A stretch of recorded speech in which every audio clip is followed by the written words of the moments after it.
We live, right? We're recording. Okay, let me just do the thing once and for all. Sayenza lento, ungarash. Hey, yo, what up? This is your boy TT, and now welcome back to the LungTrey segment. Remember, this is the segment we're going to be talking, listening, sharing, laughing. If it's laughable, niggas. Oh, you all know, you gotta laugh. I mean, that's the whole point. The point is to laugh. So, but today I just wanted to talk about Jay-Z.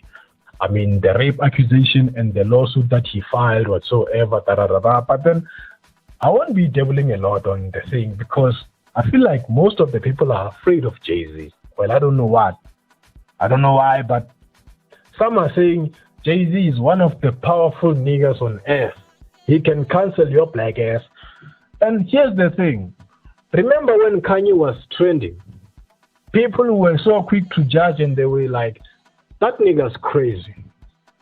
When P. Diddy was trending, all of these people, they were like, yeah, but he did it. All these years you've been talking about the brother love and all that shit, but I bet he did it. But now, when it's time for Jay-Z to come out, people be like, hey, I'm not at liberty to say. Because, you know why? Jay-Z owns their black asses. Because how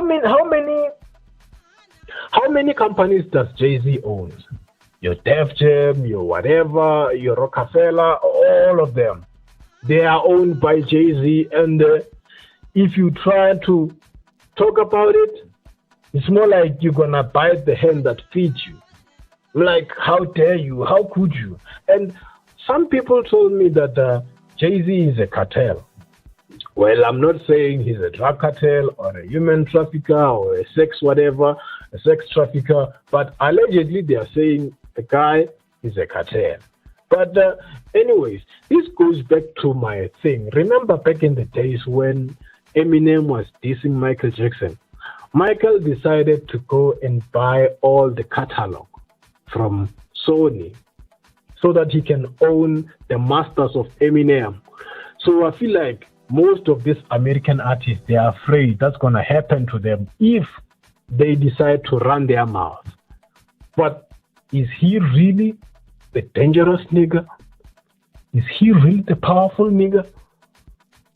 I'm not sure. I'm from South Africa. We're idolizing everything Americans, but we can't be idolizing bullshit while we're seeing it. Nah. We gotta write some shit off. But anyways, I guess I'm not at liberty to say if he did it or he didn't. Maybe the lawsuit speaks for itself because he was saying it's idiotic. I'm like, well, the guy has money. He has every power to manipulate the system if he has. But did he really do it? I don't know. That's between him and the victim.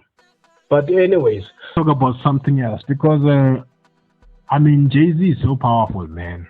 I don't want them to cancel me. Meanwhile, I just started. So I'm going to try to play it safe. Last week, Trejo Tebogo from Turfloop, but currently residing in Brakpan. I'm a scriptwriter and a filmmaker. I've always wanted to study film and TV production, but due to lack of funds, I ended teaching myself how to write scripts, shoot, edit, and direct short films and podcasts. I started a YouTube channel, LungTrey STUDIO, where I shoot short films and podcasts on my Samsung